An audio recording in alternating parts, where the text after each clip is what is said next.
Political tensions in the Eurozone have been raised recently. To dissect the latest developments, I am delighted to welcome Fredrik Erixon, who has previously been voted one of the most influential people in Brussels. Fredrik, we spoke before Christmas and you said Nicolas Sarkozy's economic policies were vastly better than his presidential opponents. So in your view, what will Francois Hollande's government mean for France and indeed Europe? Well, first of all, I think that much of what President Hollande, or incoming President Hollande, has said so far in the campaign has been for political consumption. I think there's been a lot of rhetoric there. I don't think he is going to actually do what he's promised to do, which is big tax cuts for rich people, going up, marginal tax going up to 75% of income. A lot more government consumption, spending, with the purpose of increasing public employment. I don't think that's going to happen. I think Hollande himself is going to have a difficult time if he tries to pursue policies that will deviate from, in the first place, the need for France to at least find a way to, over a medium time period, stabilize its public finances, especially by reducing the fairly significant structural deficit that France has. And in the second place, to pursue a policy which is going to help the French economy to revive, in other ways, to return to some levels of economic growth. Hollande has been talking about the need for public investments, and he's been talking about that both in the context of French politics as well as European politics. And I think it's correct that there is a case for increasing public investments in Europe in infrastructure, etc. But we should be aware of that public investments takes a very long time to yield additional economic growth. We have to look at that sort of investments in the time period of perhaps 10 years before you're going to see any tangible consequences for economic output and for economic growth. So that simply isn't a strategy to revive the engine of growth in the European economy or the French economy right now. Then we have the issue of the Eurozone and of what sort of relation that President Hollande is going to seek with Chancellor Merkel.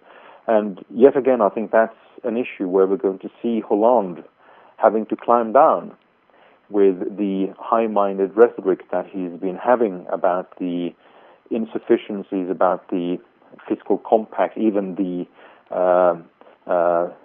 bad economic effects that are generated from the fiscal compact.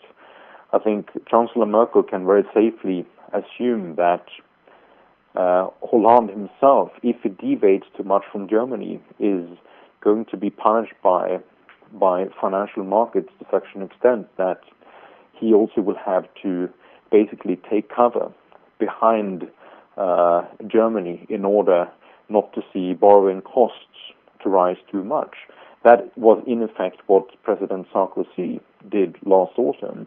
He had time and again complained about the German initiative of a fiscal compact or a much stronger austerity regime on countries that deviated from the agreed 3% deficit rule in the Eurozone. But come October, November last autumn, the general market distrust against the Eurozone became so rampant that also France was thrown into this process. We have seen Francois Hollande join the likes of Mario Monti in at least questioning the extent of austerity measures. Isn't it healthy to reevaluate how quickly these reforms are taking place? Because clearly people on the ground are unhappy. Yeah, no, I mean, I'm on the side of the argument which basically says that you should allow greater flexibility for countries to stabilize its fiscal policy over the medium term. But my addition to what Monti, Hollande and other people are saying is that it requires that they are prepared to pay the cost for it themselves, because even if you're going to relax the fiscal rules that you have in the Eurozone, bond markets will do their work independently. And if they don't believe that these countries are on track on medium-term fiscal stabilization, then simply there is, not really any argument to be made for flexibility, because you're just going to postpone stabilization with the effect that you're going to increase your borrowing costs. So the net effect is not going to be helpful. The second point is that, and this is the difference between allowing some greater flexibility for stabilization, which basically means reducing the rate that countries have when they're making cuts in government expenditures right now. That's different from the sort of stimulus type of view that we see some economic commentators are taking, and also some politicians, where they seem to believe that there is flexibility enough in Europe's fiscal policies to increase spending rather than cut spending right now. And for some countries there are. Countries like, for instance, Germany, they do have a low fiscal deficit, which would allow them to increase it to some extent if they wanted. But for the economies that are in trouble, the economies that already are clients of Europe's bailout mechanism and the IMF, and in addition to that, Spain, Italy, etc., I simply don't see where the fiscal room of maneuver would exist for them to actually increase stimulus any more than they already have done. So that argument is an argument which realistically has to be about the speed of fiscal stabilization that you could be allowed. You previously stated you expected the Eurozone to survive, but some countries may leave. Do you think we are getting close to that situation with Greece? Well, we are certainly getting closer to a point where Greece may be either forced out of the Eurozone or that will leave voluntarily. I think it remains to be seen what's going to happen.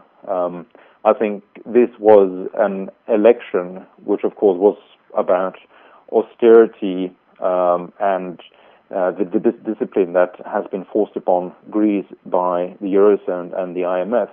It wasn't an election which was about, do we want to remain inside the Eurozone or not, or do we want to leave? If there will be a new election, and I think that's very, very likely, and if the Greek electorate will be faced with that particular question, that if there is no chance of building a strong coalition government on the basis of remaining inside the Eurozone, then we have to leave. I think there's a good chance that the Greek electorate is going to vote much more for those parties that actually wants to remain. So I don't think the political situation right now in Greece has taken us to a point where it's inevitable that Greece is going to leave. But I think we are getting closer to that point. And more generally, I think we're getting closer to a point around Europe where we're seeing problems for incumbent governments to command authority over issues related to the Eurozone and crisis packages. And I think this will mean that if Europe now is going to enter a new season of invariable crisis summits where prime ministers are shooting off to Brussels for crisis summits in order to generate new crisis packages, then I think we're going to have a very, very turbulent period, because incumbent governments are going to have great difficulties of commanding that authority now compared with the same time of the year last year. Finally, Mario Draghi said in Madrid last week there needs to be a clear vision for the euro for the next 10 years. Given where we are at the moment, do you think there actually is a clear vision? No, I don't think there's a clear vision for Europe, and I think it's in effect impossible to deliver any clear vision which is going to be subscribed to by most members of the Eurozone. I think there are vast differences between that vision when you look to the different member states. And what we have seen so far, and what I think we are likely to see in future, is, of course, that the structure of this project itself and its political foundation is, in effect, based on the veto right for any country to block any larger reform that you want to do of the Eurozone, which basically means that countries like Germany, Austria, Finland, and others, which have time and again been rejecting all sorts of ideas about Eurobonds or other type of initiatives, they are going to continue to do that.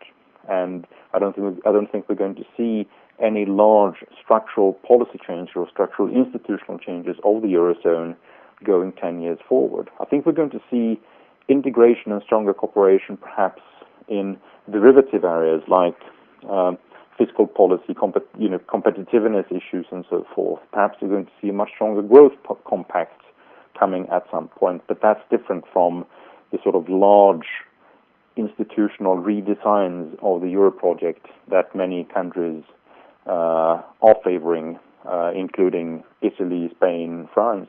Well, thank you as always, Fredrik. We'll keep the analysis coming here on Dukascopy TV, and watch out for an interview with Seb Bank, who have a very interesting prediction for Spain. But for now, goodbye.